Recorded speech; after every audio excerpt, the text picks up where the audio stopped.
A mountain man marries the most obese girl in town as a joke, but on their wedding night she shocked him.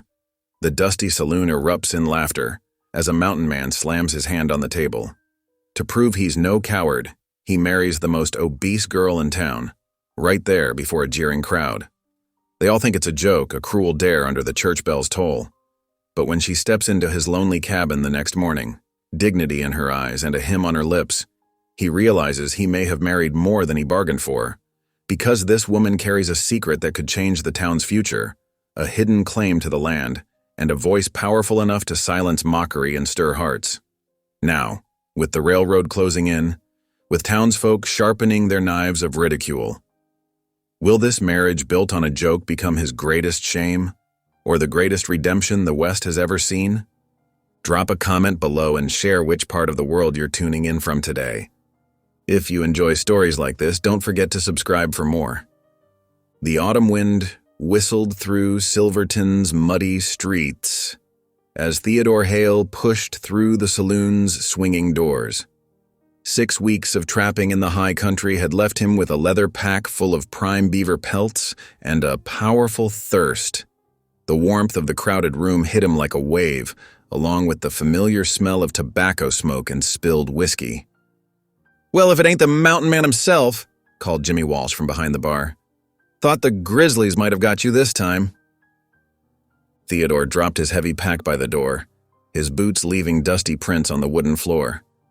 "Takes more than bears to keep me from a proper drink," he said, his voice rough from disuse. The trapper's beard was wild, his buckskins weather-stained, but his eyes were bright with the prospect of civilization's comforts. The regulars made room as Theodore approached the bar. Jimmy already had a bottle waiting. "2 bits for the good stuff," the bartender said, holding up amber liquid that caught the lamplight. Theodore dug into his pocket, coins clinking. The first drink burned sweet down his throat, chasing away memories of lonely nights under cold stars. By his third glass, the room had grown louder, more jovial.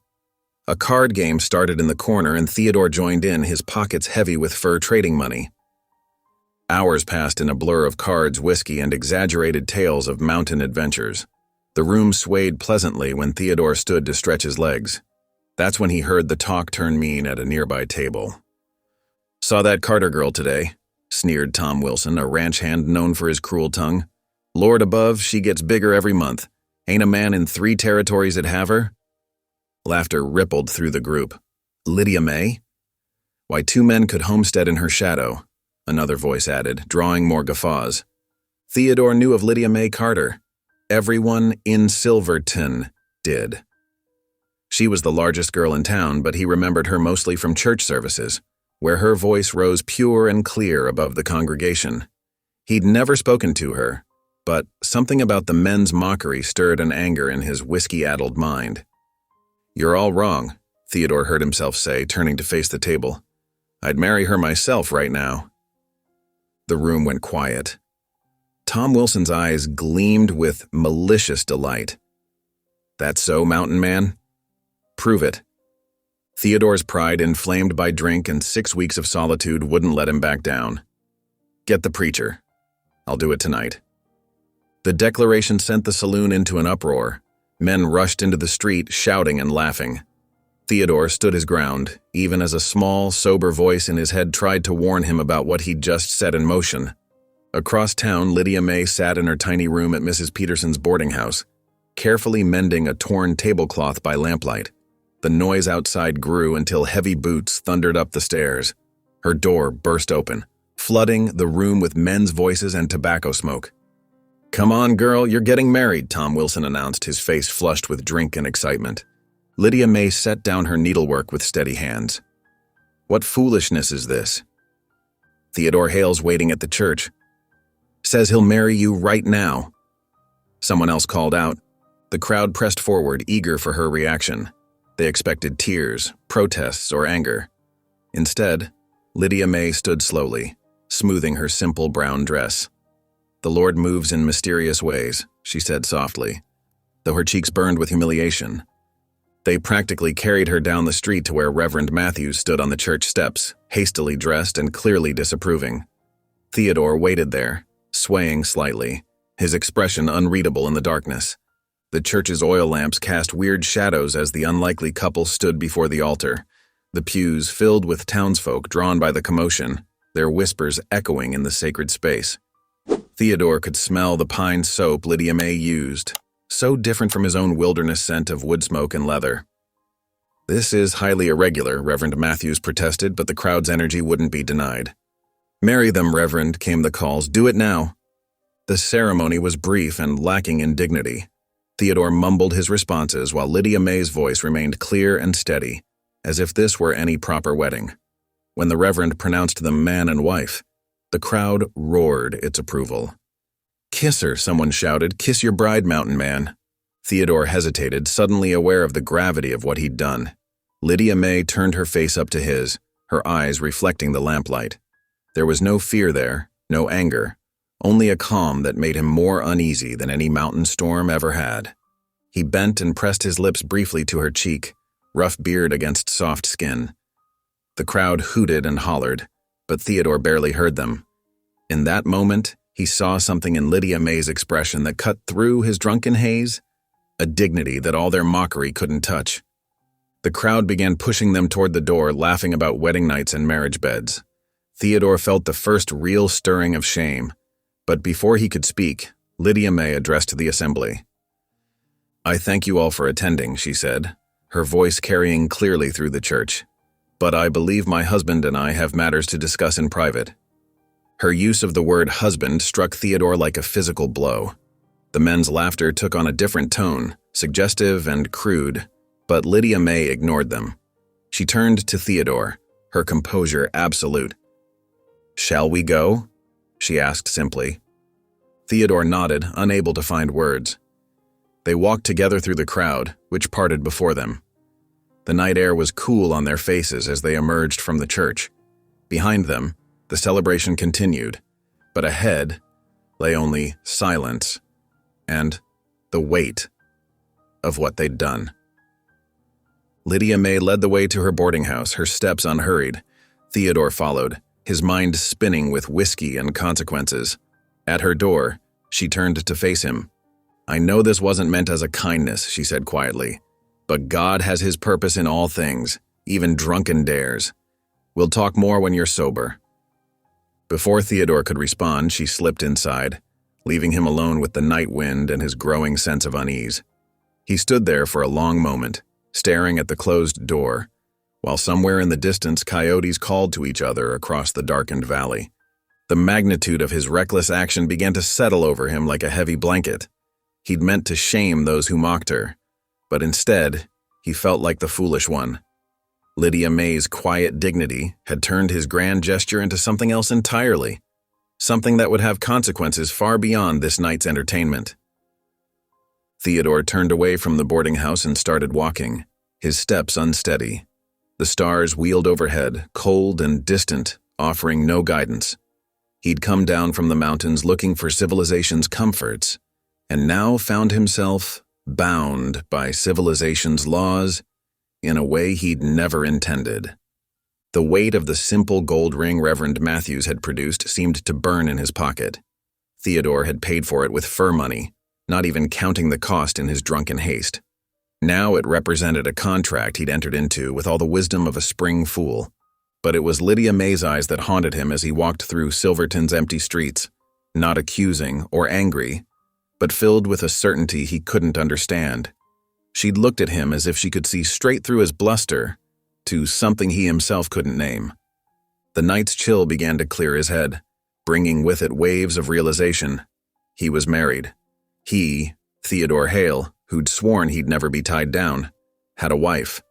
And not just any wife, but one he'd chosen in a moment of drunken defiance, one the whole town would be talking about come morning. He found himself back at the saloon, now mostly empty. Jimmy Walsh looked up from wiping down the bar, shaking his head. "That was quite a show you put on, Theodore," the bartender said. "Never figured you for a marrying man." Theodore sank onto a stool, his head in his hands. "Neither did I," he muttered. The barroom's quiet was a stark contrast to the raucous scene of just hours before. Theodore could still hear echoes of the laughter, the cruel jokes, the way the crowd had seized upon his boast. But above all, He heard Lydia May's steady voice accepting her vows, as if she'd been prepared for this moment all along. He'd meant to mock the mockers, to throw their cruelty back in their faces. Instead, he found himself caught in something deeper, something that couldn't be dismissed with the coming of sobriety. Lydia May's words about God's purpose rang in his ears, challenging everything he thought he knew about chance and choice. The last patron stumbled out into the night, leaving Theodore alone with his thoughts and the lingering smell of spilled whiskey. Come morning, he'd have to face what he'd done in the cold light of day.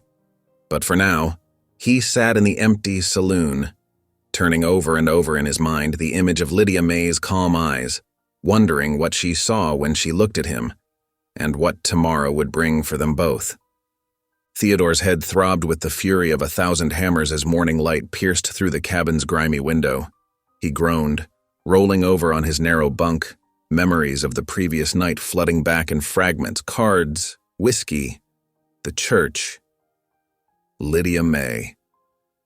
His eyes shot open, the marriage, dear Lord, what had he done? The cabin's familiar sense of wood smoke and cured leather did nothing to settle his churning stomach. Empty bottles littered the plank floor, testament to his foolishness. Surely it had been nothing but a drunken spectacle. Lydia May would be at the courthouse by now, seeking to undo their mockery of a marriage.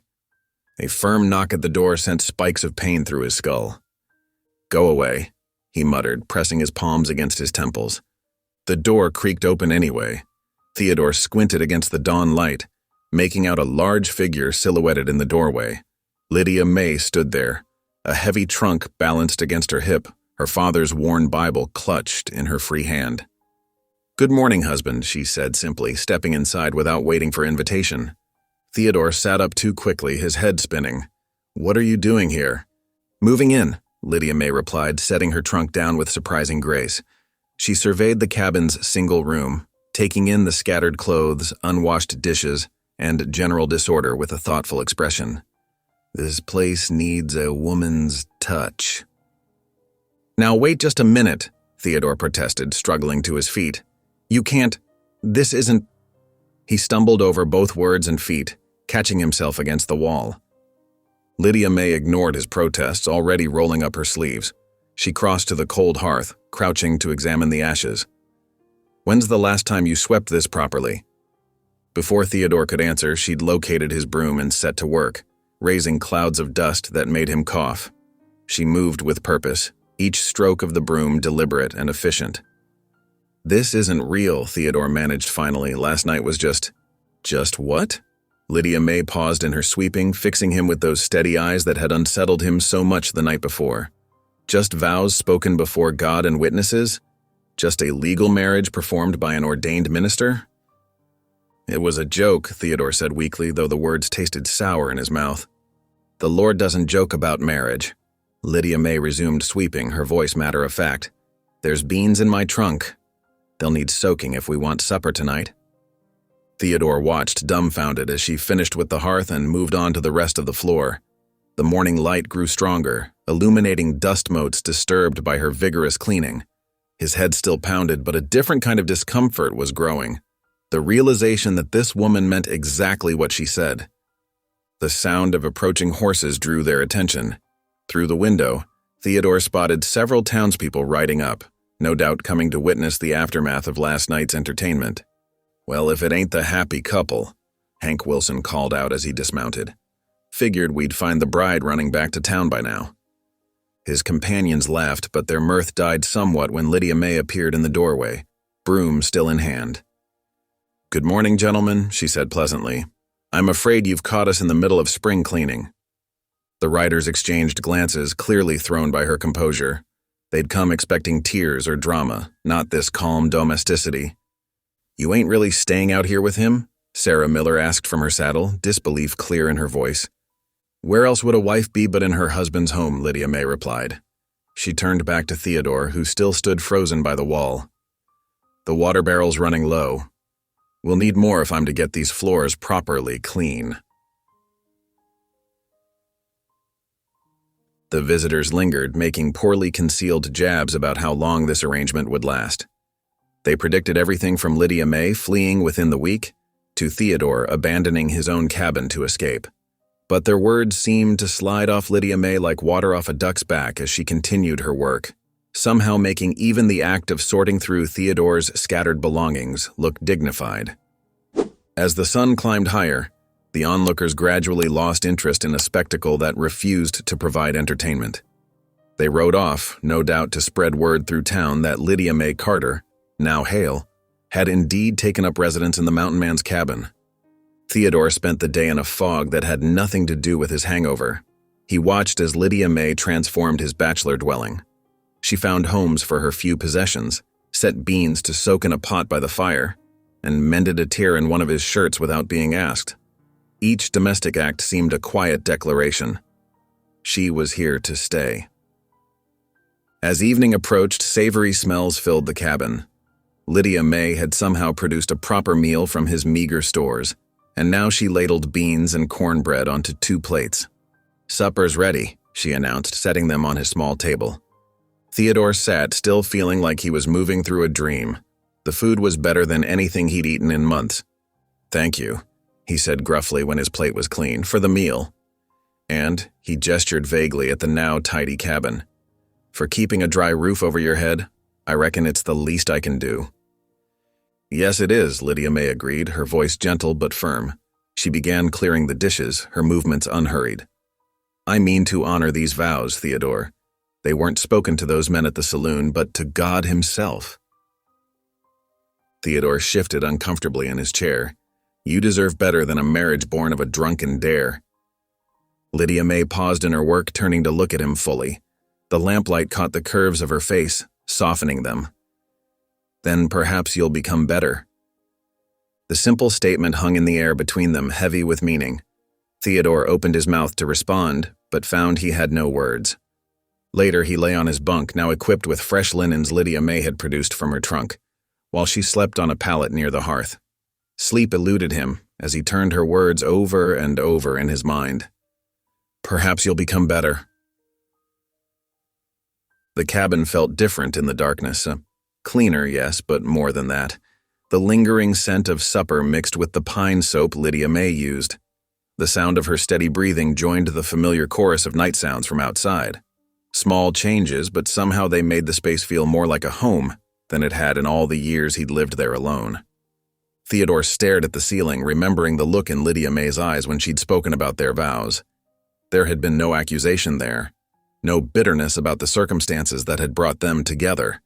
Instead, he'd seen something that looked remarkably like hope. The night wore on, but still sleep wouldn't come. Every time Theodore closed his eyes, he saw Lydia May's calm face as she'd worked through the day, claiming her place in his world without apology or explanation. She hadn't tried to shame him for his actions, hadn't demanded promises or changes. She'd simply stated her truth, that their marriage was real in the eyes of God, and then gone about living as if that truth were as solid as the mountain itself. Outside, a coyote called into the darkness. Theodore listened to its lonely cry, more aware than ever of the presence of another person under his roof. Lydia May's words echoed in his thoughts, a challenge wrapped in simple faith. "Perhaps you'll become better." He shifted restlessly, unused to sheets that smelled of sunshine and soap. His entire life had been built on independence, on answering to no one but himself.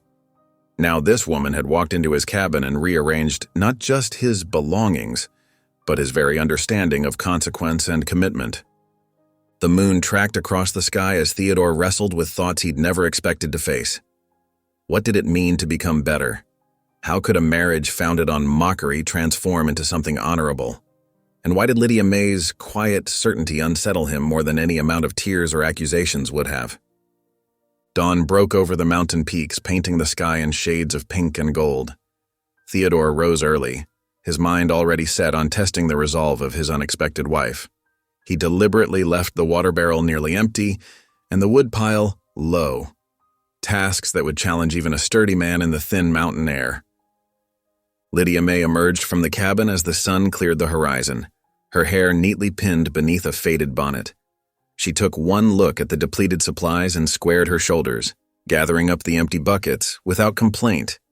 Theodore pretended to busy himself with his trapline, but his eyes followed her progress to the creek. The path was steep and rocky, demanding careful footwork even without the burden of full water buckets. Lydia May moved slowly, but steadily, her breath coming in visible puffs in the cool morning air. The first trip left her winded, face flushed with exertion. She paused only long enough to catch her breath before starting down the path again. Theodore watched as she made 4 more trips, each one clearly taxing her strength but never breaking her determination. When the water barrel stood full, Lydia May turned her attention to the woodpile.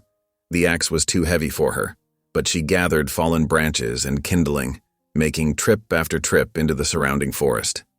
Her skirts caught on brambles, and sweat darkened the back of her dress, but she persisted. By mid-morning, she had assembled enough wood to last several days.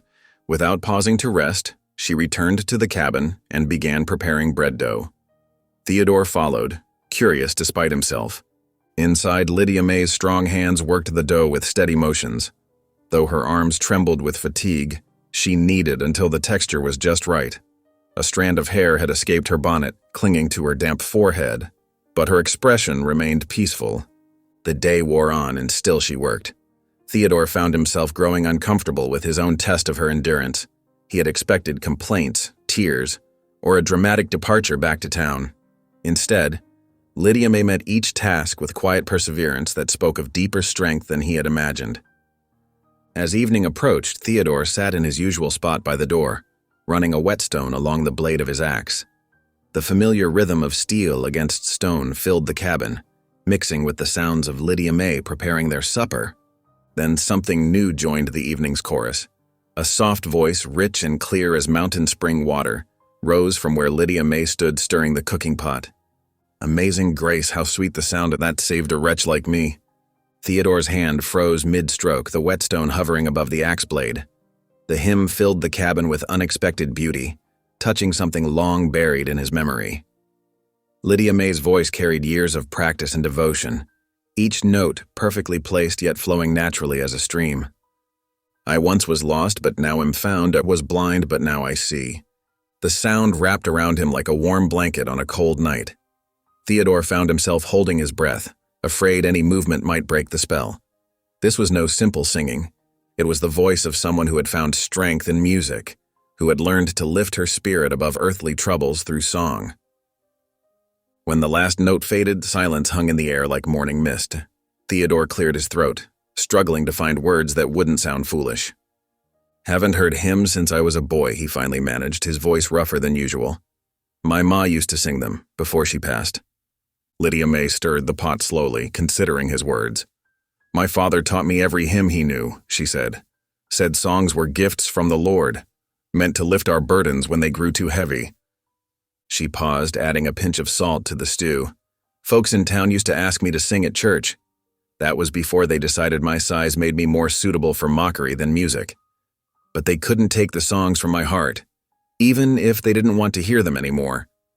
The simple statement held no bitterness, only a quiet acceptance that spoke of hard-won peace. Theodore looked at her with new eyes, seeing past the shape that had drawn so much cruel attention. Here was a woman who had found a way to preserve her dignity despite years of ridicule, who had kept her gift alive even when others tried to silence it.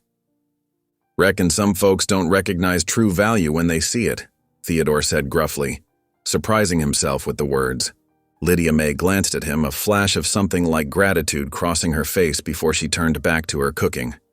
"Supper's nearly ready," she said softly. The meal passed in thoughtful silence. Afterward, Theodore stepped outside, needing space to sort through the evening's revelations. He lit his pipe, the familiar ritual helping to steady his spinning thoughts. Above him, stars pricked through the darkening sky like pinpoints of light through a blanket. The mountain air carried the sharp scent of pine and the distant cry of a lone wolf. Theodore drew deeply on his pipe, letting the smoke curl up toward the heavens. The woman inside his cabin was not who he had thought she was. He had assumed, like everyone else, that her size defined her entirely. But her voice, that unexpected gift of grace and power, had revealed something else entirely. She possessed a strength that had nothing to do with muscle and everything to do with spirit. Through the cabin's window, lamplight cast a warm glow into the gathering darkness. Theodore could see Lydia May's shadow moving as she finished the evening's tasks, and the memory of her singing seemed to hover in the air around him. He felt both haunted and comforted by it, like a man who had stumbled upon something precious without meaning to. He had meant to challenge her today, to prove she wasn't fit for mountain life. Instead, she had proven something entirely different. Every bucket of water carried, every branch gathered, every hour spent kneading bread had demonstrated a quiet determination he hadn't expected. And then that voice, that remarkable voice she had kept safe inside herself despite years of mockery, had shown him there were depths to Lydia May Carter that no one in town had bothered to see. Theodore tapped out his pipe against the cabin wall, the sharp sound cutting through his reverie. He had married her as a drunken joke, expecting her to flee back to town in tears. Now he found himself sharing his home with a woman of hidden strength, whose voice could fill an empty cabin with glory, and whose hands could turn daily burdens into acts of dignity. He wasn't sure what to make of it all, but he knew one thing with certainty. Lydia May was not the pitiful creature he had assumed her to be. She was something else entirely, someone with an inner fortitude that matched the very mountains surrounding them. Sunday morning dawned clear and crisp over Silverton. The church bell's iron voice echoed through the valley, calling the faithful to worship. Theodore shifted uncomfortably in his best shirt, still rough and weathered but cleaner than his usual attire. Beside him, Lydia May walked with measured steps, her plain dress neat and pressed despite its age. As they approached the white-painted church, conversations died away. Women whispered behind raised hands, men's faces twisted with poorly hidden smirks. Theodore felt his jaw tighten, watching how Lydia May kept her eyes forward, her composure a shield against their stares. Inside, they found a pew near the back. The usual rustling of cloth and creaking of boards filled the air as the congregation settled.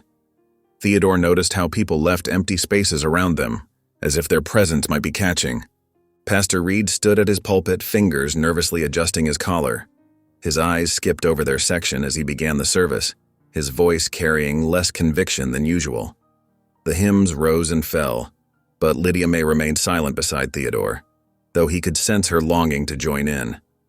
After the sermon, as was custom, Pastor Reed made announcements about new arrivals, births, and marriages. When he reached recent unions, he hesitated, his gaze darting toward their pew before quickly looking away. "And we have had other ceremonies," he said vaguely, clearing his throat, though perhaps some might not fully count in the eyes of proper society. The words hung in the air like smoke. A few snickers rippled through the congregation. Theodore felt Lydia May stiffen beside him, though her face remained composed. Town Elder Marcus Whitfield stood up, his voice carrying clearly through the church. "Pastor, surely you're not recognizing that mockery of matrimony. It was nothing but a drunken jest, an embarrassment to our good Christian community." Murmurs of agreement followed. More townspeople stood, adding their voices to the protest. "It's a disgrace, makes light of sacred vows. Someone ought to put a stop to it." Pastor Reed raised his hands weakly, trying to calm the growing storm. Now, let's not forget Christian charity." But his words were lost as more people joined in, their righteous indignation feeding on itself. Theodore watched as Lydia May's hands tightened on her Bible, her knuckles white with tension. Finally, unable to bear more, Theodore stood.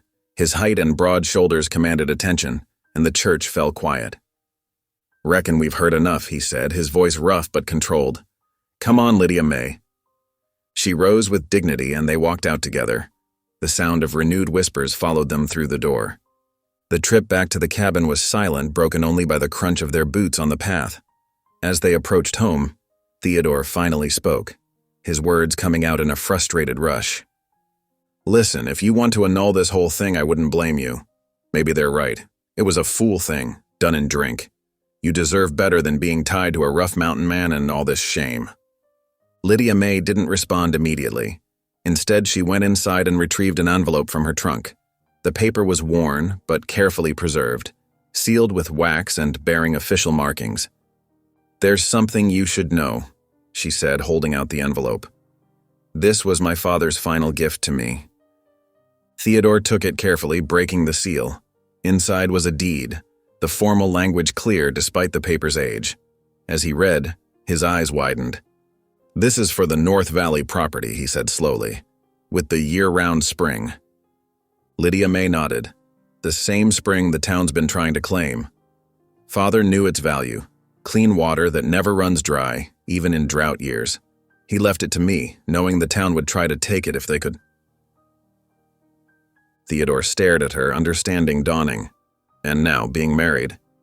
Makes you joint owner, she finished. By law, they can't touch it without your agreement, too. Theodore sank into a chair, the deed still in his hands. The joke marriage had suddenly become something far more significant. The town's most coveted water source now partially belonged to him, the rough trapper they had always looked down on. They'll fight this, he said quietly. Lydia May stood straight, something fierce showing through her usual gentle demeanor. Let them.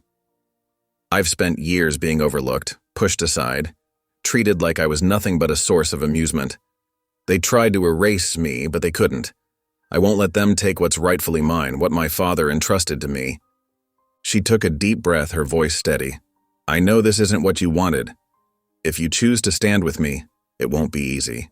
The town won't forgive either of us. Theodore looked at her for a long moment.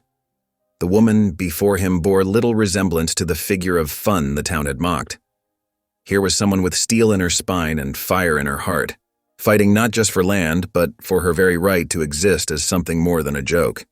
He stood, holding out the deed to her. I gave my word when I married you, even if I was too drunk to know what I was doing. Maybe it's time I lived up to it. His voice grew firmer. I won't abandon you to face them alone. Lydia May took the deed, her fingers trembling slightly despite her composed expression. Thank you, she said softly. They prepared supper together in silence, each lost in thought.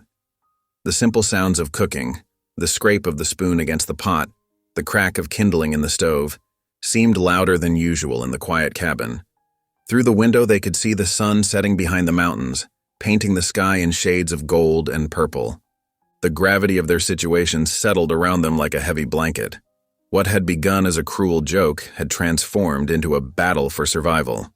The town's ridicule would soon turn to something darker when they realized what was at stake. Theodore watched Lydia May moving about the cabin, noting how she held herself with quiet dignity despite everything. He had married her on a foolish dare, but now found himself bound to her cause by something stronger than mere papers, a growing respect for her courage, and a determination to prove himself better than the man who had mocked her that night in the saloon. They ate their meal in continued silence, each bite accompanied by the weight of decisions made and battles yet to come. The lamplight cast their shadows large against the cabin walls, two figures joined by circumstance but now united in purpose, facing a future neither had imagined when they had first spoken their vows. The morning sun painted the mountains gold as Theodore readied his old mule for their journey. The beast's coat was patched and graying, but its steady nature made it perfect for inexperienced riders. He watched as Lydia May emerged from the cabin, her shawl wrapped tight against the morning chill. You ever rode before? Theodore asked, adjusting the worn leather stirrups. Only in a wagon, Lydia May admitted, eyeing the mule's height with uncertainty. Theodore nodded, his weathered hands gentle on the mule's neck.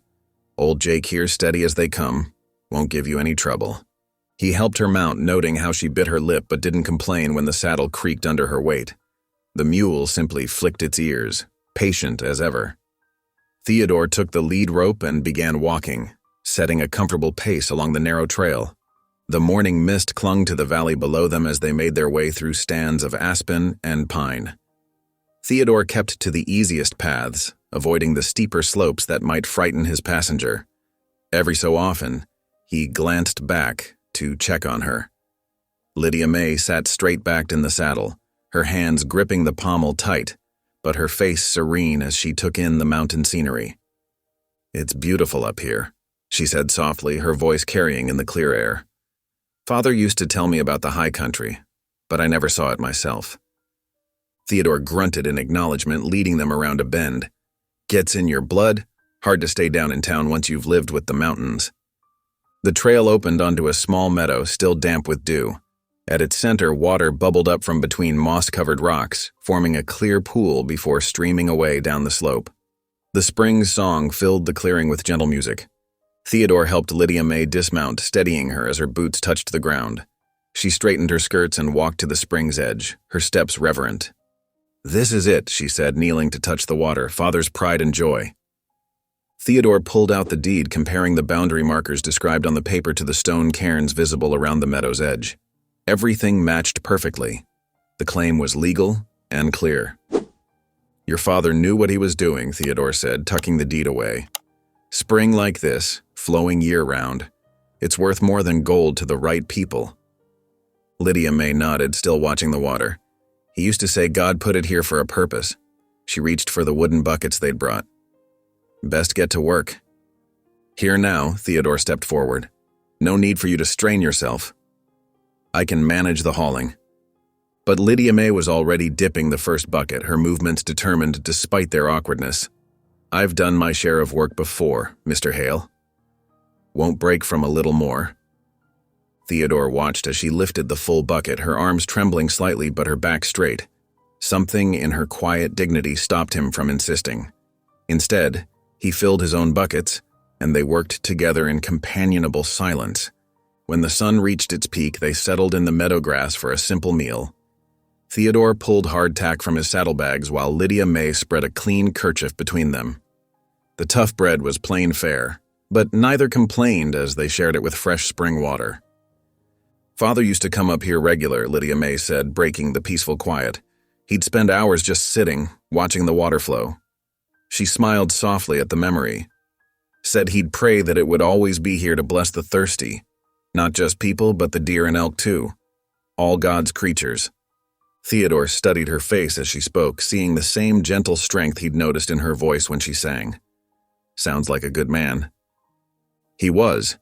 Lydia May brushed crumbs from her skirt. "Taught me that everything valuable comes with responsibility. That's why he left me the spring. Knew I'd understand its worth beyond money." The afternoon sun was starting its westward slide when they finally packed up to head home. Theodore led them on a different trail, stopping at several points to show Lydia May likely spots for setting snares. "Rabbits use these runs regular," he explained, demonstrating how to loop and secure the thin wire.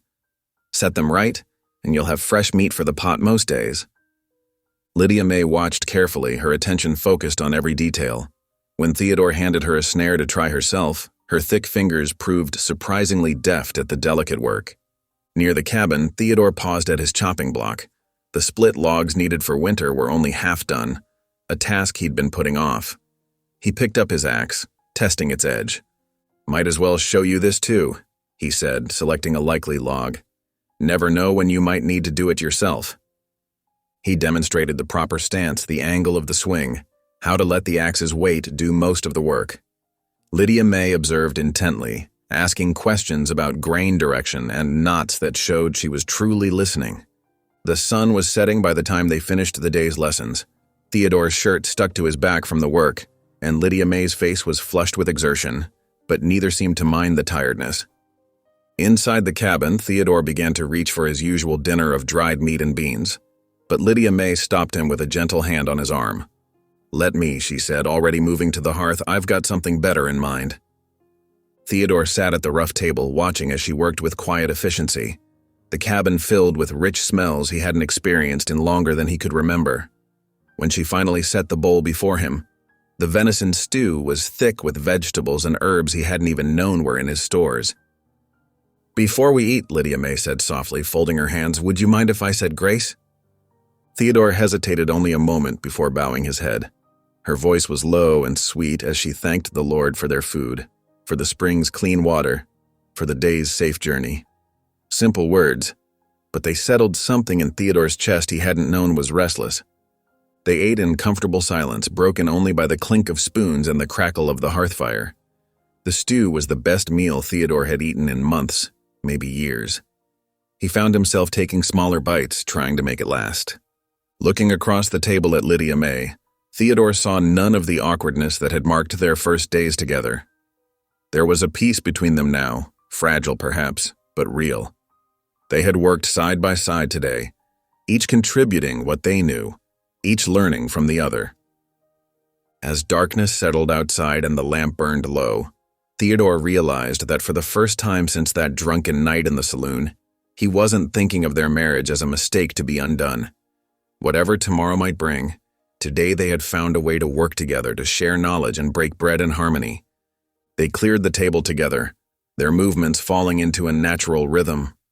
The quiet that filled the cabin wasn't the tense silence of strangers anymore, but the soft peace of two people beginning to understand each other. 5 days after their trip to the spring, Theodore stood in the clearing behind his cabin, watching Lydia May handle his old Winchester rifle.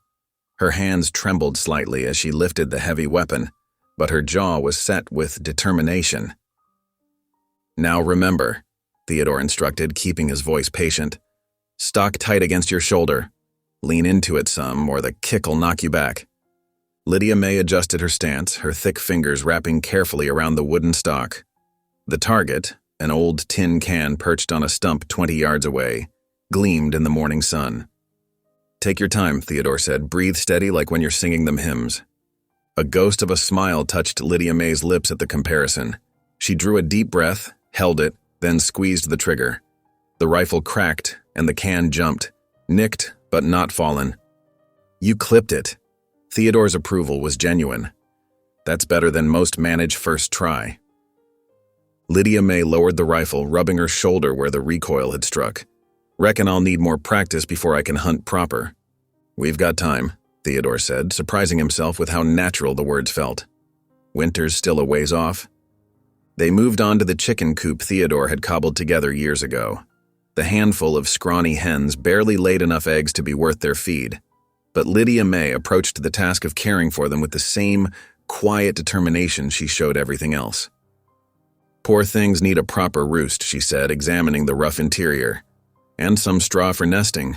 No wonder they're not laying well."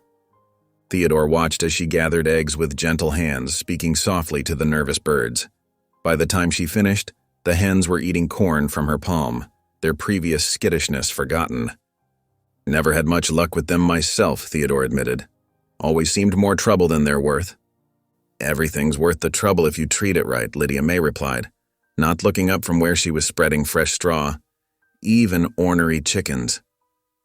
The afternoon found them on the cabin's roof, where several loose shingles needed replacing before the autumn rains. Theodore showed Lydia May how to test for weak spots, how to overlap the wooden shakes properly to keep water from seeping through. Despite her size making movement awkward, Lydia May insisted on helping with the actual work. Her face shone with sweat as she hammered nails, but she never complained.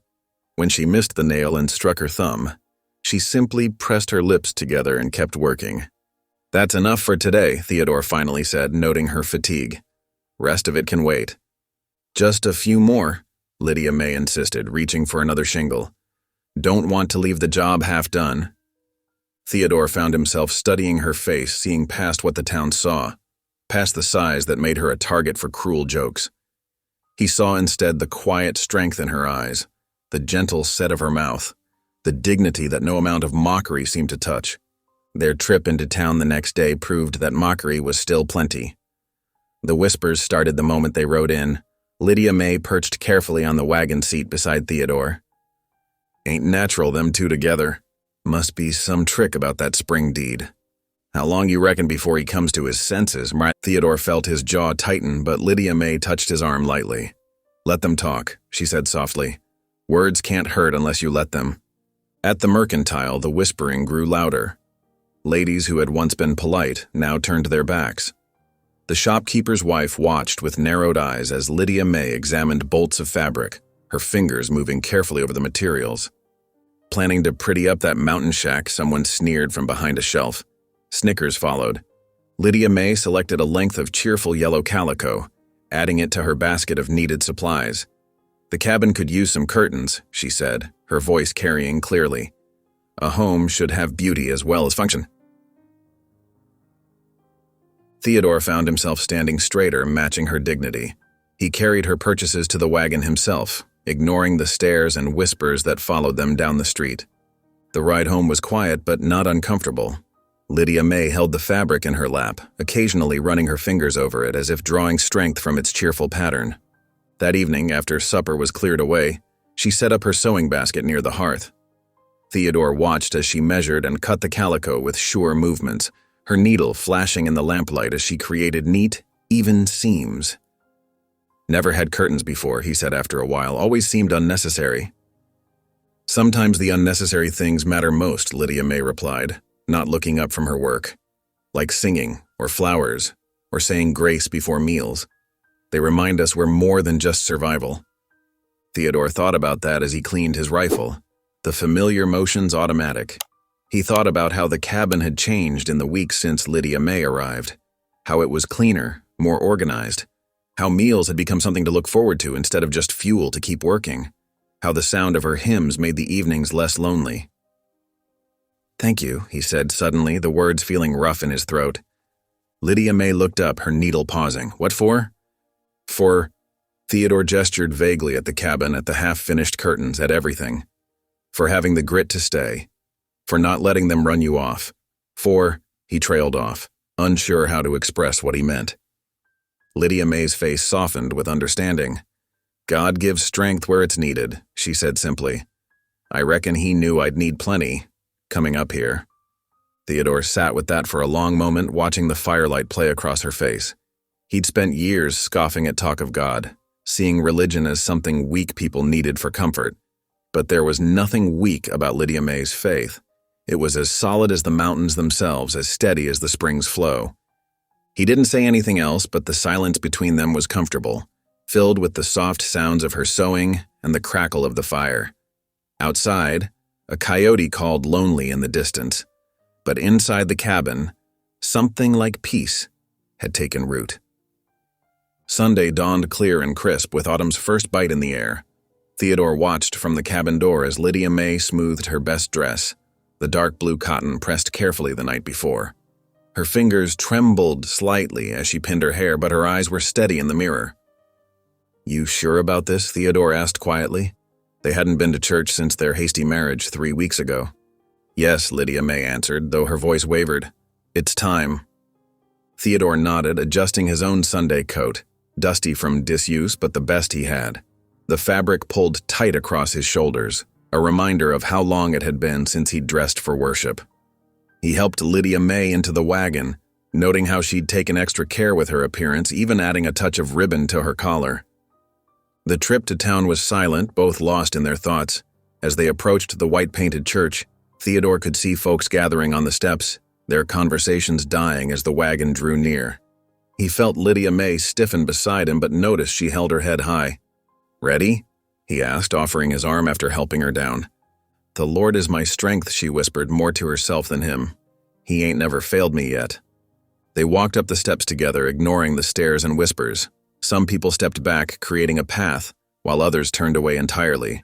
Pastor Reed, greeting congregants at the door, faltered visibly when he saw them, but managed a weak welcome as they passed. Inside, Theodore guided Lydia May to a pew near the back, where he'd sat as a boy before drifting away from faith. The familiar smell of polish and hymn books brought unexpected memories.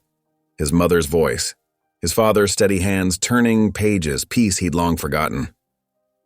The service began, as always, with announcements and prayer requests. Theodore noticed how the usual petitions for sick relatives and struggling farms carefully avoided mentioning them or the spring water dispute. When Pastor Reed called for the first hymn, Theodore felt Lydia May draw a deep breath beside him. "Number 123, the pastor announced, Amazing Grace." The piano started, a bit thin and wobbly, and the congregation began to sing. Then, clear as morning light, Lydia May's voice rose above the others. Theodore felt it first as a vibration in the wooden pew, then as something that filled his chest with warmth. The effect on the church was immediate. Voices faltered, heads turned, and within moments, only Lydia May's voice remained, pure and strong.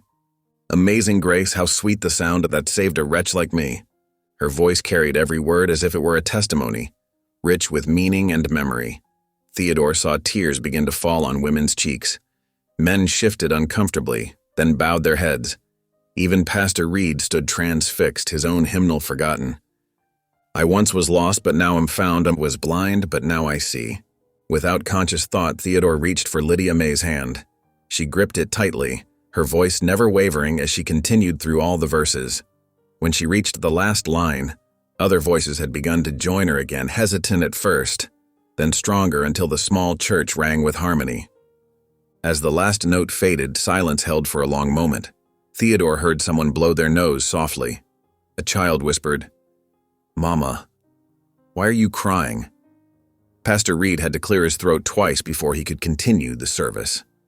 Throughout the sermon, Theodore remained aware of Lydia May's hand in his, of the subtle trembling that belied her calm exterior.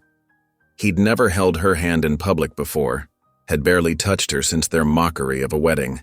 Now it felt as natural as breathing. The next hymn began, and again Lydia May sang, her voice adding depth and grace to the simple tune. This time, the congregation joined in readily, and Theodore found himself humming along, remembering words he thought he'd forgotten. After the service, people lingered in the aisle. Theodore tensed, expecting more mockery, but the atmosphere had shifted. Mrs. Peterson, who'd turned her back at the mercantile just days ago, approached with reddened eyes. "Lydia May," she said softly, "I'd forgotten how you used to lead the youth choir. Would you consider helping with the Christmas program? The children always did better with your guidance." Before Lydia May could answer, others pressed forward. "Your voice is a gift," someone said. "A true blessing," added another. Even Pastor Reed made his way over, looking somewhat ashamed. "The church has missed your voice, Sister Lydia," he said. Perhaps we all lost sight of what matters most to our Lord."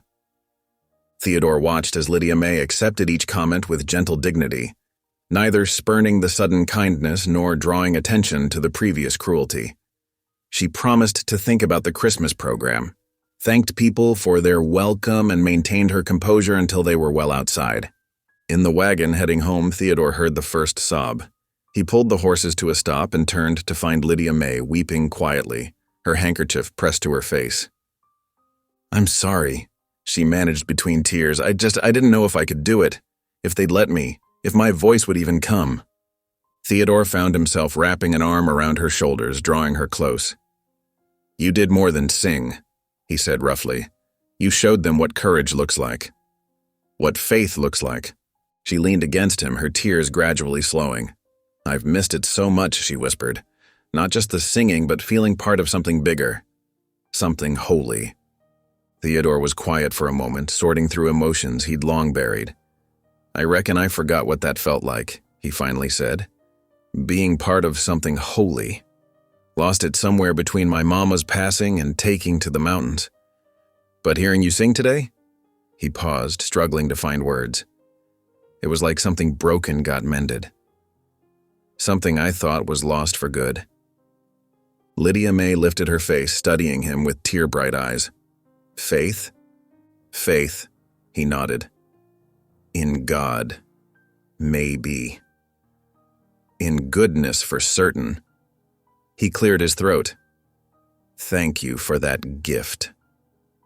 She smiled then, a real smile that transformed her face. "His amazing grace," she said softly. "It finds us all, sooner or later." They rode the rest of the way home in comfortable silence, the autumn sun warming their shoulders. Theodore found himself humming Amazing Grace under his breath, the tune carrying memories of his mother, of childhood peace, of something long buried now rising toward light. At the cabin, before helping Lydia May down, Theodore kept hold of her hand. "Would you sing it again?" he asked. "Here, just for us?" And there in the yard, with only the mountains as witness, Lydia May sang. Her voice rose clear and true, carrying praise to the sky, while Theodore stood with bowed head, feeling his heart crack open to let grace back in. The morning after church brought unwelcome visitors to Theodore and Lydia May's cabin. 3 men in crisp suits rode up on gleaming horses, their city boots barely dusty despite the long trail. Behind them, 2 of Silverton's town elders followed on their own mounts, looking uncomfortable but determined. Theodore had been splitting wood, and he kept the axe in his grip as the men dismounted. Lydia May appeared in the doorway, wiping her hands on her apron. "Mr. Hale," the tallest railroad man said, tipping his hat. "Mrs. Hale, I'm James Whitfield, representing the Denver and Rio Grande Western Railroad Company." He gestured to his companions. "These are my associates, and I believe you know Mr. Peterson and Mr. Barnes from town." Theodore nodded curtly but didn't offer his hand. "What brings railroad men to my property?" Whitfield smiled, though it didn't reach his eyes. Progress, Mr. Hale. The railroad is expanding through this valley, and we've heard tell of a particular spring on your land, one that flows year-round, even in drought. The spring ain't for sale, Theodore said flatly. Now let's not be hasty. Whitfield pulled a folded document from his coat. We're prepared to make a very generous offer. The railroad needs reliable water sources for our steam engines, and this location is ideal. Mr. Peterson stepped forward, his usual bluster subdued. Theodore, be reasonable. This could bring real prosperity to Silverton. Jobs, commerce, connection to the outside world. The spring stays where it is, Theodore repeated. He felt Lydia May move to stand beside him, her presence steady and sure. Whitfield's smile tightened. Mr. Hale, perhaps you don't understand. The railroad is coming through this valley one way or another. We're offering you a chance to profit from the inevitable. What my husband understands, Lydia May said quietly, is that this spring was entrusted to us by my father, who believed water should bless all who thirst, not just those who can pay for it. The railroad man barely glanced at her. Ma'am, with all due respect, this is a business matter. Surely your husband can see reason. Theodore's grip tightened on the axe handle. My wife speaks for both of us. The spring ain't for sale, and that's final. Mr. Barnes, who had remained silent until now, cleared his throat. Theodore, don't be foolish. Think about your future, about children you might have someday. His eyes slid meaningfully to Lydia May, then away. Theodore took a step forward, but Lydia May's hand on his arm stopped him. Our future, she said firmly, includes keeping our promises. To my father, to this land, and to God. Whitfield's facade of friendliness disappeared. Very well. But understand this. Progress doesn't wait for sentiment or superstition. There are other ways to secure what we need. He turned to his horse, then looked back. I'd reconsider if I were you before things become difficult. They watched the men ride away, dust settling in their wake. Theodore's muscles were tight with anger. That was a threat, he growled. Yes, Lydia May agreed softly, but we knew this day would come. Theodore drove his axe into the chopping block with enough force to embed it deep. If they think they can intimidate us, they'll try, Lydia May said, but we'll stand firm. With dignity. That evening, they ate their supper in uneasy silence, both watching the darkening windows. Theodore cleaned his rifle and kept it close, while Lydia May mended by lamplight, her needle moving steady and sure through rough fabric. The attack came near midnight. Theodore jolted awake to the sound of splintering wood and rushing water. He grabbed his rifle and ran outside, Lydia May following with the lantern. Their water troughs lay in ruins, broken apart by axe strokes.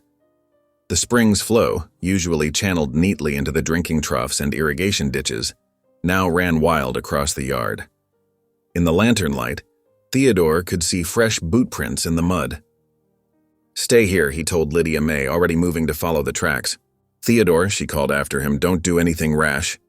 He paused, the rifle heavy in his hands. They can't get away with this. They won't, she agreed. But not through violence, please. The tracks led toward town just as Theodore had expected. He followed them as far as the main road, where they disappeared among other hoof prints and wagon ruts. His blood burned hot, imagining the smug faces of the railroad men, the weak compliance of the town elders. When he returned to the cabin, he found Lydia May had already begun cleanup, gathering broken boards by lantern light. She looked up as he approached. Did you find them? Tracks led to town. He set the rifle aside and began helping her. We both know who did this. Knowing isn't proving, she said quietly, and proving isn't what matters most. Theodore straightened, frustration boiling over. Then what does matter? We're supposed to just let them destroy our property? Wait for worse to come? Lydia May set down her armload of wood. What matters is how we respond, whether we let their darkness pull us down to their level, or whether we stand in the light. Sometimes standing in the light gets you shot, Theodore muttered, and sometimes throwing the first punch makes you the wrongdoer, no matter how justified you feel. She touched his arm gently. I've lived with people's cruelty a long time, Theodore. I learned that meeting it with more cruelty only spreads the poison. Theodore paced the yard, boots splashing through puddles. I don't know if I'm strong enough for this, Lydia May. I've always fought back. It's all I know. Then maybe it's time to learn something new. She moved to stand in his path, forcing him to stop. True strength isn't in how hard you can hit back. It's in how steady you can stand while others try to knock you down. He looked down at her, this woman he'd married as a joke, who now stood before him teaching wisdom he'd never learned in all his years in the mountains. How do you do it? Stay so steady. Faith, she said simply. In God's justice, which comes in His time, not ours. In the power of truth to outlast lies. In the strength that comes when we choose right over easy. Theodore ran a hand through his hair, feeling the anger drain away, leaving exhaustion in its wake. I reckon I'm still learning about faith. We all are, Lydia May said softly. Every day. She looked around at the mess. For now, let's fix what we can. Tomorrow we'll go to the sheriff, file a proper complaint. We'll document the damage, gather witnesses if we can find any. We'll fight this the right way. They worked through the rest of the night salvaging what wood they could, digging temporary channels to control the spring's flow. As dawn began to lighten the sky, Theodore watched Lydia May working steadily despite her obvious tiredness. Her faith wasn't just in words, he realized, but in patient action, in the quiet certainty that doing right mattered more than doing what felt good in the moment. You know, he said as they finally sat down to rest, when I was young, my pa used to say that any fool can throw a punch, but it takes a real man to hold one back when he's got cause to throw it. Lydia May smiled. Your pa sounds like a wise man. He was. Theodore looked at his hands, rough with calluses and small scars from years of fighting. I didn't listen too well back then. Maybe it's time I started. It's never too late to choose a better path, Lydia May said. She reached over and took his hand, her touch gentle but strong, and you don't have to walk it alone. They sat together as the sun rose, watching the spring water find new channels through the mud, already beginning to flow clear again.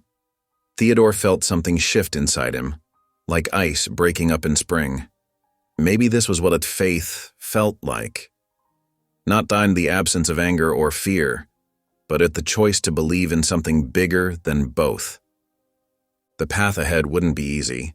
He could feel trouble gathering like storm clouds on the horizon. But with Lydia May beside him, her quiet strength flowing steady as the spring itself, he began to believe they might find a way through that didn't require him to become the man he used to be. We should get some sleep, Lydia May said finally, before we go to town. Theodore nodded, helping her to her feet. I reckon the sheriff won't be too happy to see us. Probably not, she agreed, but we'll go anyway. Because it's right. Looking at the ruins of their water troughs, Theodore felt the old anger stir, but now it was tempered with something else, something that felt like hope, or maybe grace. Because it's right, he repeated softly, and followed his wife inside. The morning sun cast long shadows across Silverton's dusty main street as Theodore guided his wagon into town. His muscles were still sore from repairing the water troughs, but they needed supplies. The general store's bell jingled as he pushed through the door, his boot heels clicking against worn floorboards. Mr. Jenkins, the merchant, watched Theodore from behind his counter with narrowed eyes. The store was empty, save for them, morning stillness broken only by the tick of a wall clock. Need flour, Theodore said, setting his empty sack on the counter. And coffee. Jenkins didn't move. Heard about your water troubles? Did you now? Theodore kept his voice level, remembering Lydia May's words about standing in the light. Railroads offering fair price for that spring. Jenkins measured out flour with slow, deliberate movements. Shame if something happened to make you unable to work your claim. Theodore's hands tightened on the counter edge. That a threat? Just talking business, and Jenkins smiled thin. Though I heard tell you've been making threats of your own. Against honest men who are only looking to bring progress to our town. Lying won't make it truth, Theodore said. I haven't threatened anyone. Jenkins slammed the flour scoop down. You calling me a liar, mountain man? I'm calling you mistaken. Theodore fought to keep his voice steady. Now finish filling my order so I can... "He's got a gun," Jenkins suddenly shouted, backing away. "He's threatening me." Theodore's hands flew up, empty. "I'm not." The store's door burst open. 2 deputies rushed in, weapons drawn. "Don't move, Hale." "This is nonsense," Theodore protested. "I haven't done anything." "Mr. Jenkins says different," the first deputy said, producing iron handcuffs. "Says you threatened him with violence when he wouldn't sell to you." "That's a lie." Theodore's temper flared, but he forced himself still as they shackled his wrists. "Ask anyone. I haven't drawn a weapon." "Save it for the judge," the second deputy growled. They marched him out into the street, where a small crowd had already gathered. Theodore caught glimpses of familiar faces, men he'd played cards with, women who'd bought his furs. None would meet his eyes now. They pushed him toward the jailhouse, past the saloon where this had all started with a drunken dare. Inside the jail, iron bars clanged shut. Theodore stood in the cell, hands still bound, watching the deputies retreat to their desk. Through the barred window, he could hear whispers and laughter from the growing crowd outside. Time crawled. Theodore paced his cell 7 steps each way. He thought of Lydia May, alone at the cabin. Would someone tell her? Would she believe Jenkins's lies? The doubt ate at him worse than the confinement. Around midday, a commotion rose outside. Theodore moved to the window, straining to see. Lydia May's voice carried clear above the murmurs. "Where is my husband?" she demanded. "I want to see him." "Best go home, Mrs. Hale," someone called. "He'll be gone a while." "Reckon now's your chance to break free," another voice jeered. "No one'd blame you for leaving the mountain man to his fate." Theodore pressed against the bars, heart pounding. Would she leave? It would be easier, safer. He'd never blamed her for staying after their mockery of a wedding. But this was different. This was real danger. Lydia May's voice rang out again, stronger. "I stand with my husband. Before God and this town, I declare it. Theodore Hale is a good man, and that spring is our rightful property. Your lies won't change that truth." Pride and shame warred in Theodore's chest. Pride in her courage, shame that she had to defend him at all. He heard boots on the jailhouse steps. Then Lydia May appeared in the doorway. "I demand to see my husband," she told the deputies. Her chin was high, though Theodore could see her hands trembling. 5 minutes, the older deputy said, not unkindly. "That's all we can allow." Lydia May approached the cell. In the dim light, her eyes shone with tears she wouldn't let fall. "Are you hurt?" "No," Theodore said softly. "I'm sorry, Lydia May. I should have listened when you said trouble was coming." "Did you threaten Mr. Jenkins?" "No, but it's my word against his." She nodded as if confirming something to herself. "Then we'll fight this proper, like we discussed. I'll speak to Judge Wilson. He's a fair man when he's not being pressured." "The railroad men don't have as much power as they think," she finished. "Not if we stand firm in truth." She reached through the bars to touch his hand. "I won't leave you here alone, Theodore. Whatever comes, we face it together." A deputy cleared his throat. "Time's up, ma'am." Lydia May squeezed Theodore's fingers. "I'll be back tomorrow. Keep faith." He watched her walk away, straight-backed despite the whispers that followed her. Through his window, he saw her climb into their wagon alone.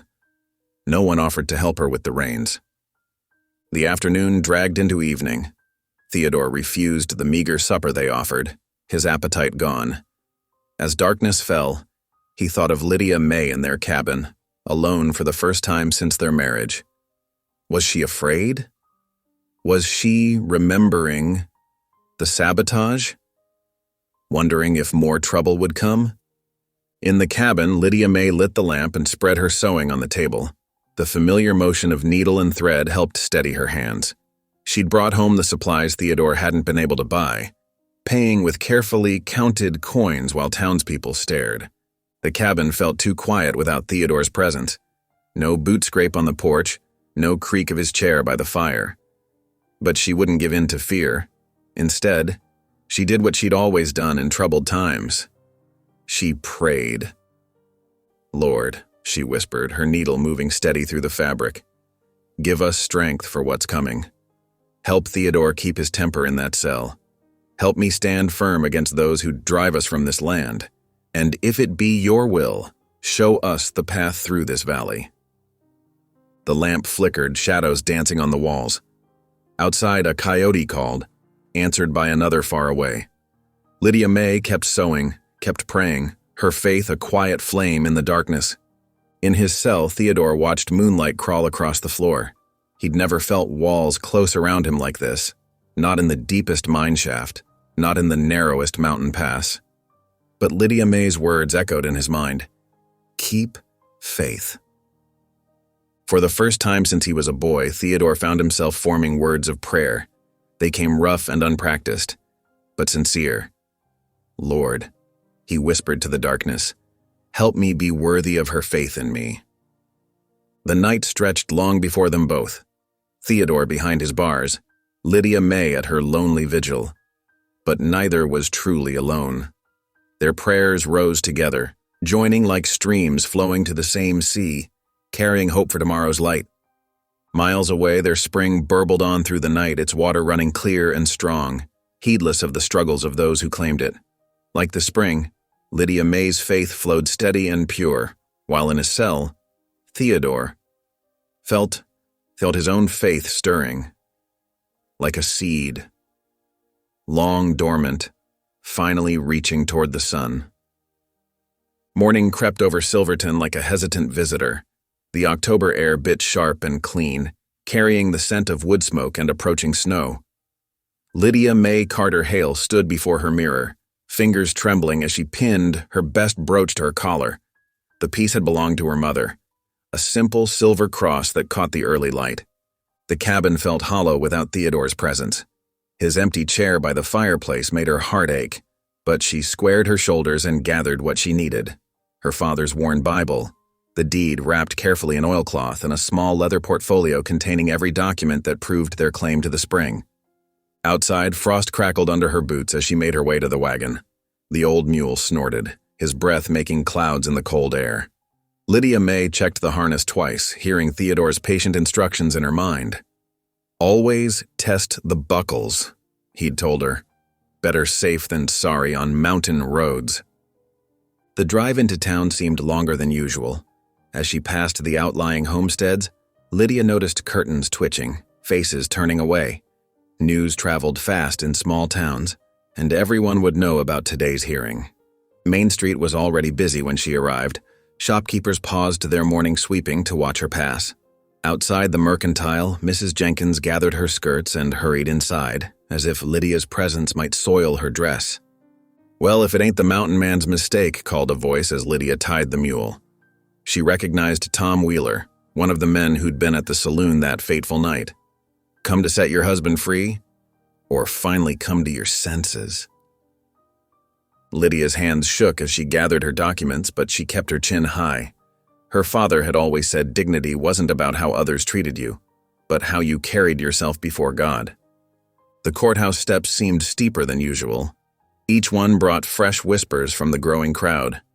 "Look at her, thinking she's proper folk now, so that poor dress straining fit to burst out of..." Shame about Theodore getting mixed up with her. Inside, the courthouse was already half full. The town council occupied the front bench, their wives behind them in Sunday best. Railroad men in sharp suits stood near the judge's desk, speaking in low voices with the clerk. Theodore sat in chains near the front, his head bowed. He looked smaller somehow, his broad shoulders hunched beneath his prison-wrinkled shirt. When Lydia approached, his eyes lifted briefly before dropping again, shame written clear across his features. "All rise," called the bailiff as Judge Wilson entered.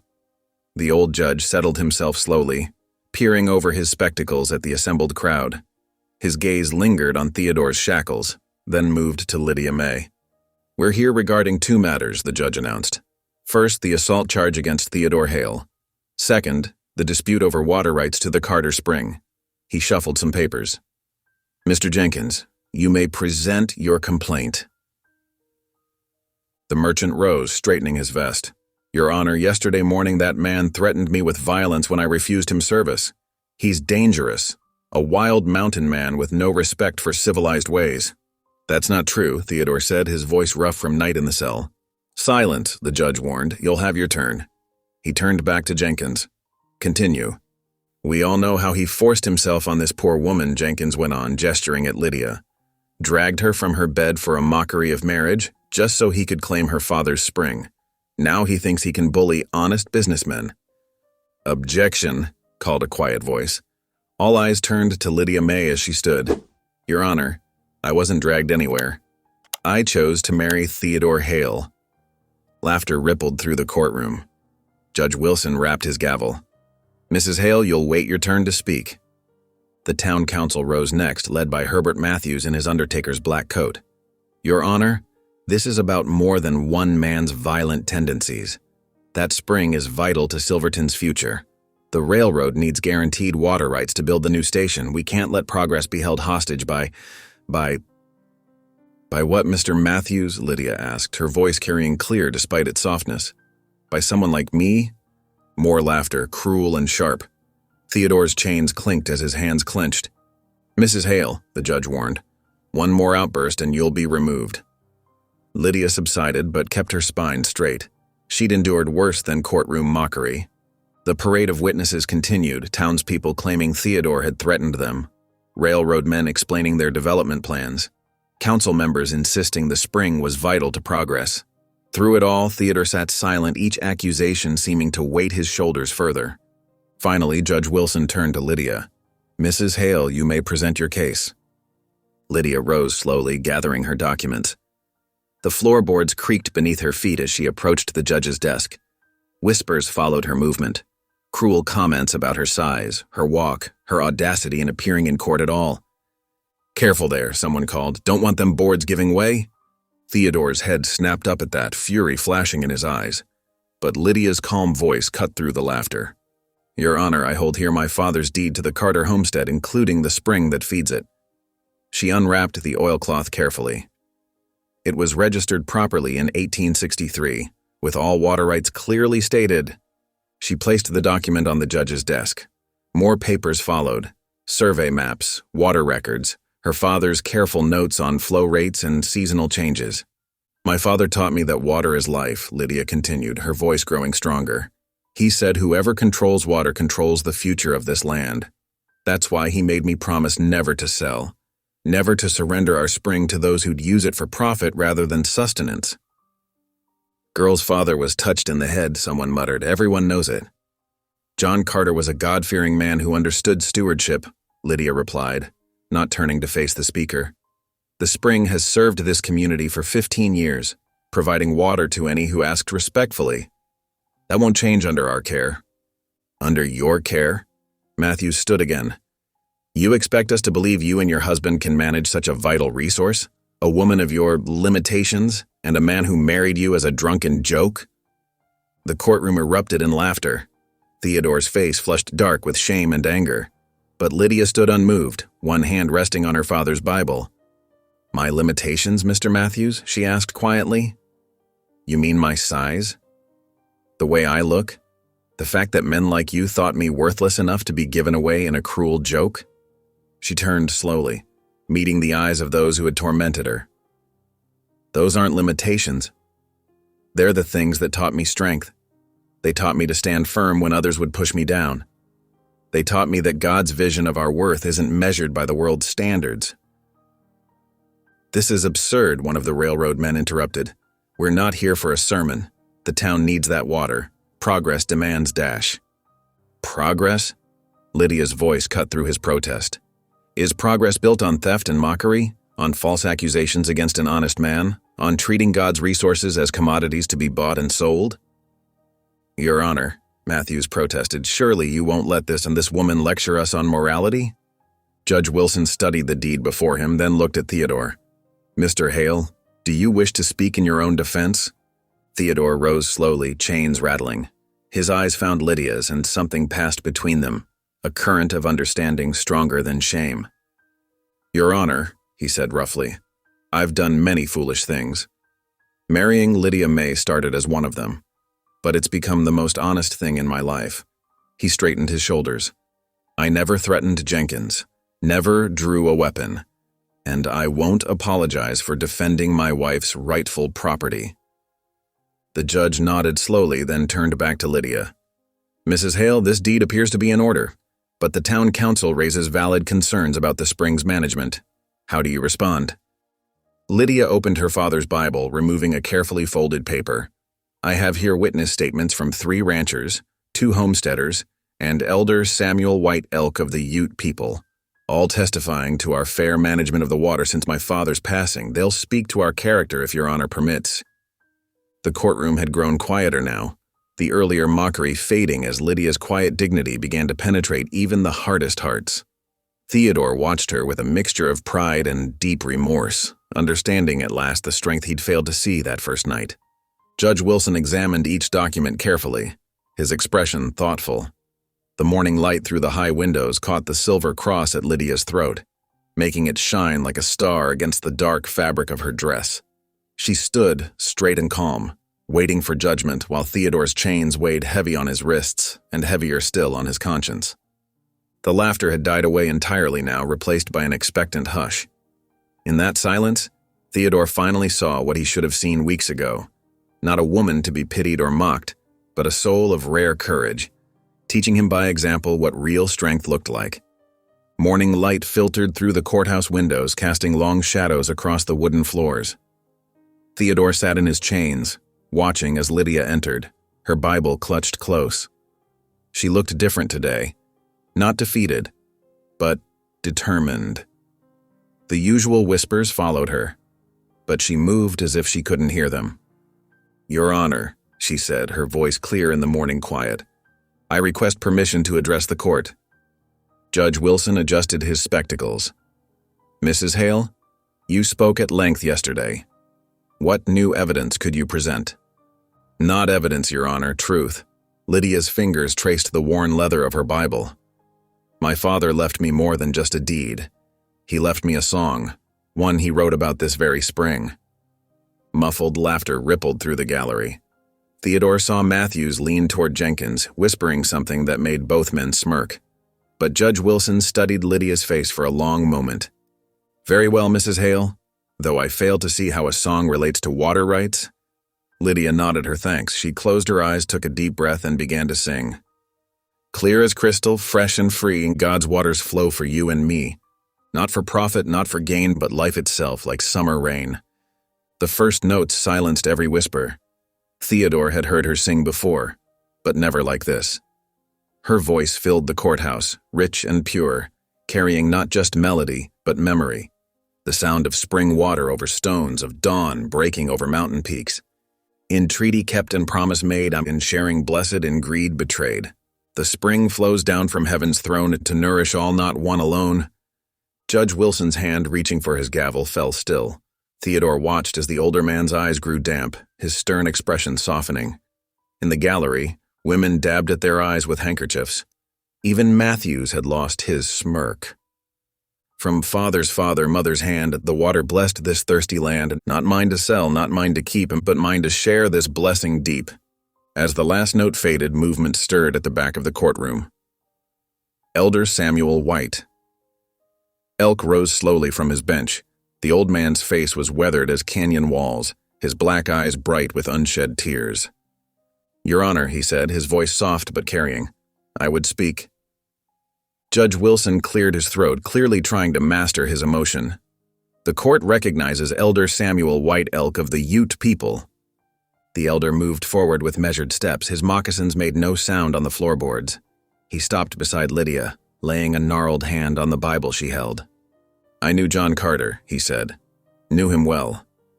When others broke treaties, stole water rights, he honored his word to my people.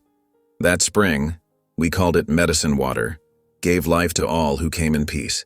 His daughter speaks truth through song, as our people have done since the mountains were young. Theodore watched Lydia's face. Tears tracked silently down her cheeks, but her spine remained straight, her chin high. The water flows for all or none, Elder Samuel continued. This is ancient law, older than your courts. John Carter understood. His daughter understands. He turned to face the gallery. You who would steal through paper and lies, do you understand? Or has greed made you forget that water is life itself? Matthews surged to his feet. Your Honor, this is irregular. We can't base legal decisions on songs and Indian superstitions. Mr. Matthews, the judge's voice cracked like a whip. You will show respect in this court, or you will leave it. Elder White Elk's testimony is relevant and admissible.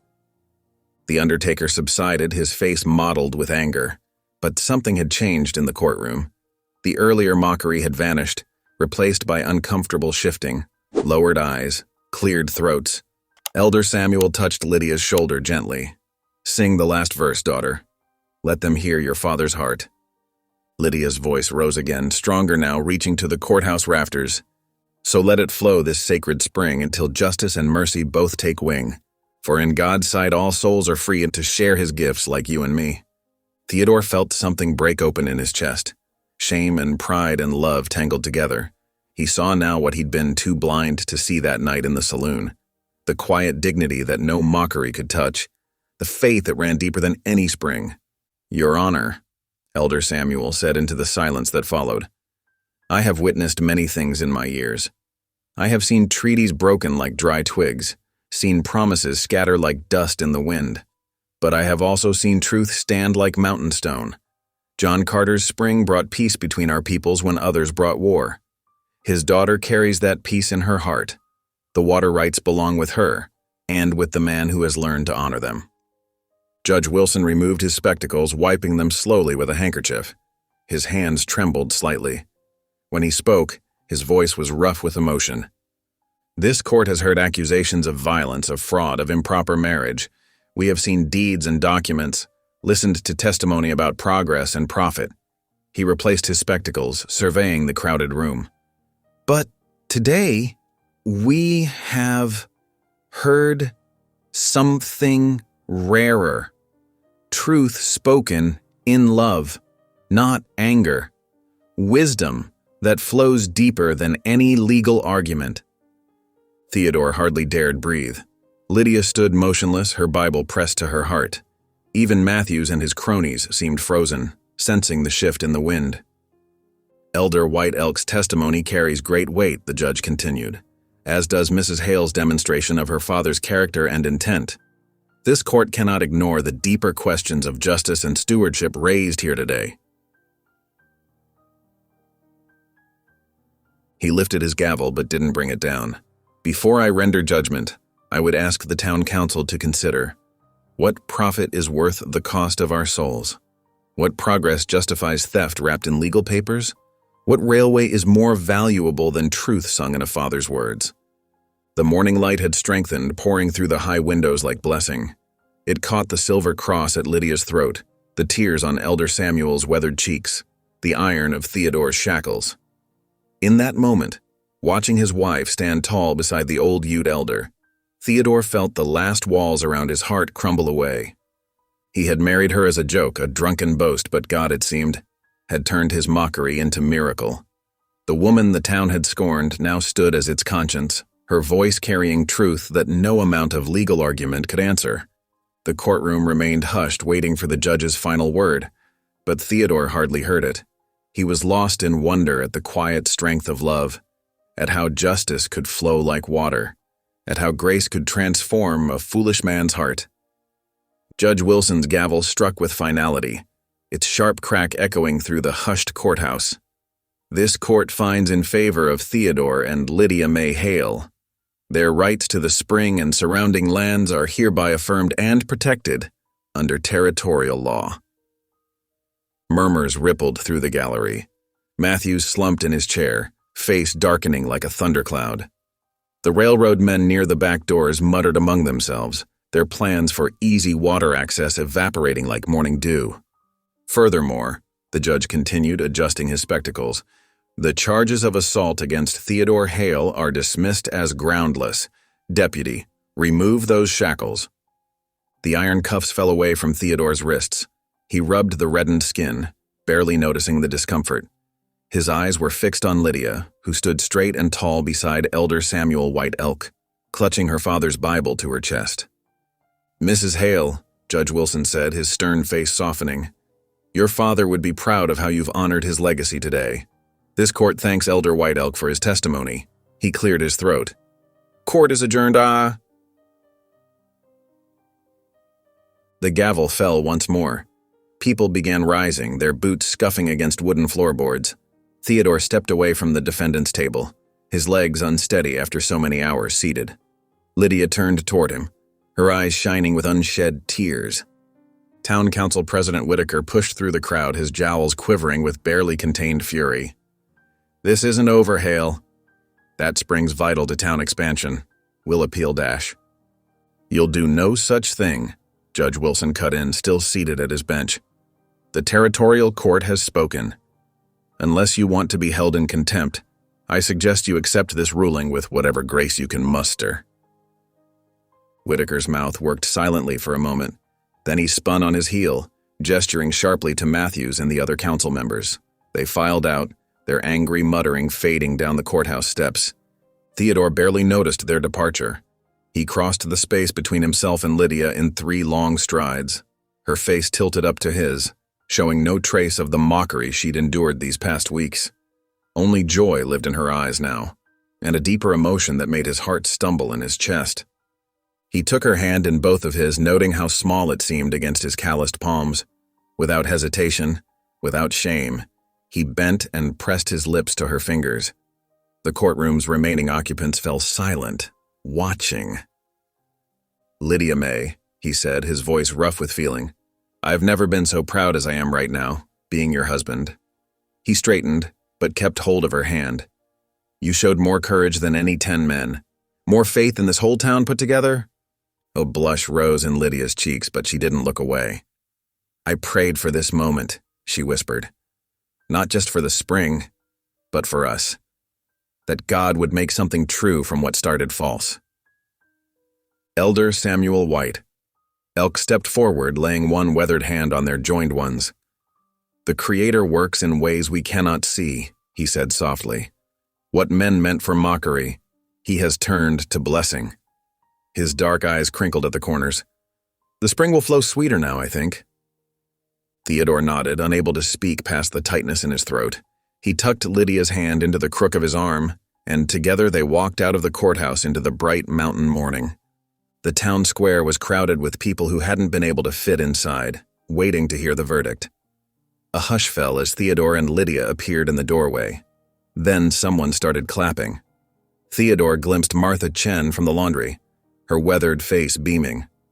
Others joined in until the sound echoed off the false-fronted buildings. Not everyone celebrated, of course. Matthews and his group stood in front of the mercantile, glowering. The railroad men had already mounted up, spurring their horses toward the depot. But Theodore found he didn't care about their disapproval anymore.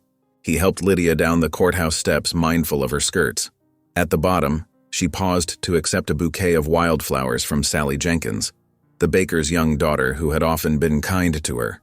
Other townspeople stepped forward. The seamstress who had employed Lydia, the elderly couple whose linens she mended, even the pastor's wife who had once turned away when others mocked. "Your singing brought me back to my mama's church in Georgia," one woman said, pressing Lydia's hand.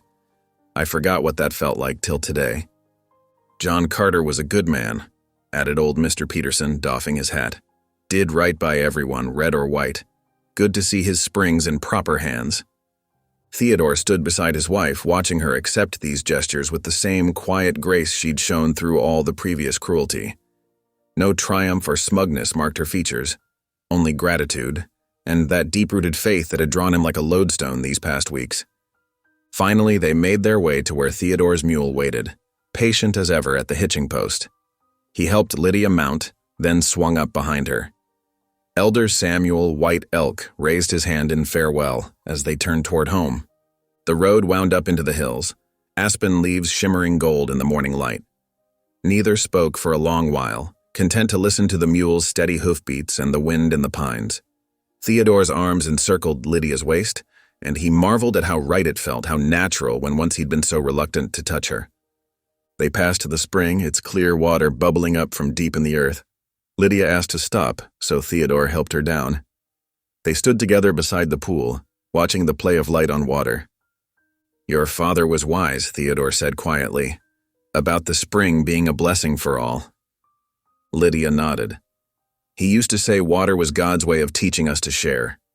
She looked up at him, her eyes searching his face. I never thought, that night in the saloon, that you'd understand that too. Theodore's chest tightened with remembered shame. I was a fool that night, drunk on whiskey and my own pride. He took her hands in his. But you saw something better in me, even then. Believed in it strong enough to stay. God's grace is bigger than our foolishness, Lydia said softly. I learned that from Papa, too. Theodore drew her closer, one hand rising to cup her cheek. I mean to spend the rest of my life being worthy of that grace, he said. And of you. Her eyes filled with tears, but her smile was radiant as dawn. Theodore bent and kissed her properly this time, not the stiff peck of their wedding night, but a true husband's kiss, gentle and sure. The spring sang beside them and the aspens whispered overhead, and Theodore knew with bone-deep certainty that he was finally, truly home. They remounted and continued up the trail, the mule picking its way carefully over the familiar path. The cabin came into view, their cabin now, truly shared. Smoke rose from the chimney where their neighbor, Mrs. Rodriguez, had promised to keep the fire going during the trial. Theodore helped Lydia down for the last time that morning. They stood together looking at their home. The morning glory vines Lydia had planted were beginning to climb the porch posts. A patch of turned earth marked where she planned an herb garden. His tools hung neatly by the door, no longer scattered where he'd dropped them. We've got work ahead, he said. Building proper irrigation channels, fixing up the house, dealing with whatever the town throws at us next. Lydia squeezed his hand. Together, she said simply. Theodore nodded, his throat tight again. Together, he agreed. They crossed the threshold side by side, weary but victorious, leaving the weight of old hurts and mockeries behind them. Through the open door, they could hear the distant sound of the spring, singing its eternal song of grace and second chances. Theodore worked steadily in the late afternoon sun, his saw rasping through fresh pine boards. The broken water troughs needed replacing before nightfall. Sweat dampened his shirt as he measured, cut, and nailed each piece into place. From time to time, he glanced toward the cabin where smoke curled from the chimney. Through the window, he could see Lydia moving about, tending the cook fire and preparing their evening meal. The crunch of wagon wheels made him look up. 3 rigs approached, carrying families from town. He recognized the Petersons, the Chens, and the Rodriguez clan. They pulled up to the yard, looking uncertain, each wagon loaded with covered dishes and baskets. Martha Chen stepped down first, clutching a steaming apple pie. We came to help, she said softly. If you'll have us. Lydia appeared in the doorway, wiping her hands on her apron. Instead of coldness or reproach, her face showed only welcome. Of course, she said warmly. There's plenty of work and food enough to share. The visitors shuffled forward, offering awkward apologies along with their pies and stews. Lydia accepted both with equal grace, directing the men to help Theodore while she and the women set up supper on the porch. Theodore watched his wife move among their former tormentors, her forgiveness as natural as breathing. She served them the same stew she'd prepared for him, added their offerings to the table, and spoke kindly to each person as if the past weeks of cruelty had never happened. Later, after their guests had gone home, Theodore and Lydia sat together on the porch bench. The setting sun painted the mountains gold and pink while flickering lamplight spilled from their window. I reckon I was wrong about a lot of things, Theodore said quietly, including our marriage. He took her hand, running his thumb over her knuckles. What started as foolishness has turned out to be God's wisdom instead. Lydia's fingers tightened on his. His ways aren't our ways, she said softly, but they're always better. The first heavy snow blanketed the mountains in white silence. Theodore stood on the cabin porch, watching Lydia struggle with the snowshoes he'd crafted for her smaller feet. Her cheeks were rosy from cold and effort as she wobbled like a newborn colt. Small steps, he guided, steadying her elbow. Let the shoe do the work. Lydia nodded, determination set in her jaw. She pushed forward, gaining confidence with each stride until, whoosh, she tumbled face first into a drift. Instead of frustration, her laughter rang out across the snow-hushed valley. Theodore couldn't help but join in, helping her up as powder dusted her coat. I reckon you're taking to mountain life better than most, he said, brushing snow from her shoulders. Back at the cabin, Theodore showed her how to split logs with the heavy axe. Though her arms trembled, she persisted until she could crack smaller pieces for kindling. Her triumph shone brighter than the winter sun on snow. That evening, they shared a meal of roasted rabbit and root vegetables. The firelight danced on the walls as Lydia worked on a quilt, her needle flashing steady and sure. Her voice rose in a hymn, filling their home with warmth deeper than the hearth could provide. "Come spring," she said between verses, "we could plant a proper garden, maybe even raise some young'uns someday." Her eyes met his, hopeful and shy. Theodore felt something shift in his chest, a softening he'd never expected. He watched her sing and sew, this woman who'd turned mockery into blessing. For the first time in years, he bowed his head willingly. "Lord," he prayed, his voice rough with emotion, "thank you for seeing what I couldn't. Thank you for giving me a wife whose worth shines brighter than gold." He reached for Lydia's hand, and together they sat in the peaceful glow of hearth and hope. Word spread through Silverton that the railroad men had packed their surveying equipment and departed. Their dreams of claiming the spring dissolved like morning frost. The water rights battle was truly over. One crisp morning, Pastor Reed's boots creaked up the cabin's wooden steps. He removed his hat, twisting it in weathered hands as he faced Theodore and Lydia. "I've come to make things right," he said, voice thick with remorse. "I failed you both when I performed that first ceremony without proper respect. Let me bless your union as it deserves, before God and the whole congregation." Lydia's eyes welled with tears as she squeezed Theodore's hand. "We would be honored, Pastor." The following Sunday, sunshine streamed through the church's windows, painting golden patterns across the wooden floors. Lydia stood resplendent in a dress of deep blue cotton, every careful stitch sewn by her own hands through long winter evenings. The fabric draped gracefully over her figure, adorned with delicate white lace at collar and cuffs. Theodore, cleaned up and wearing his best coat, couldn't take his eyes off her. This time, when he spoke his vows, each word carried the weight of hard-won truth. "I take thee, Lydia May Carter, to be my wedded wife." The congregation sat hushed and humbled, many wiping away tears. When Pastor Reed pronounced them man and wife anew, Lydia's voice rose clear and strong in her favorite hymn.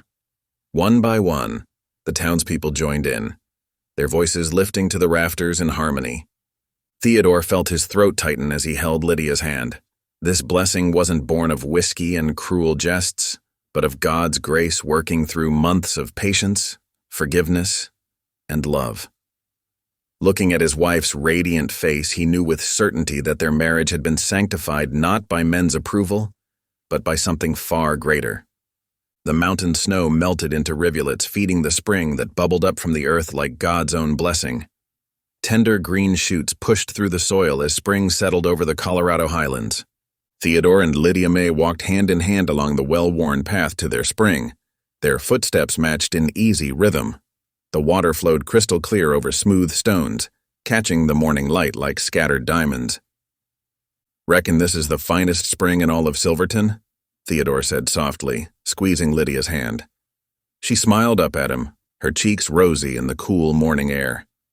Together they worked the rich soil near the spring, marking straight rows with string and stakes. Theodore's strong hands broke the earth while Lydia carefully placed corn seeds, each one a promise for tomorrow. The spring's gentle music accompanied their labor. "Our children will drink from this water," Lydia said, resting a hand on her back as she straightened. "Just like my father dreamed." Theodore paused in his work, looking at his wife with tender eyes. "Our children will know the worth of both water and faith," he agreed. As evening settled over their homestead, lamplight warmed the cabin's interior. Theodore sat by the fire, his knife moving steadily over a piece of pine wood. Curls of cedar-scented shavings fell at his feet as the cradle took shape beneath his careful hands. Lydia's voice rose soft and sweet as she worked at her mending, filling their home with an old hymn about God's provision. The melody wrapped around them like a warm blanket, peaceful and sure. When the song ended, they bowed their heads together, hands clasped in the quiet moment. Their prayer rose up with gratitude for the spring, for their love, for the future growing as steady as the corn they'd planted. What had begun as a cruel joke in a saloon now stood as testament to God's ability to transform mockery into miracle, shame into dignity, and two wounded hearts into one strong union. Thank you for listening. Stories connect us in the most unexpected ways. If you felt that spark today, make sure you're subscribed. I share a new one daily, and the next might change your day.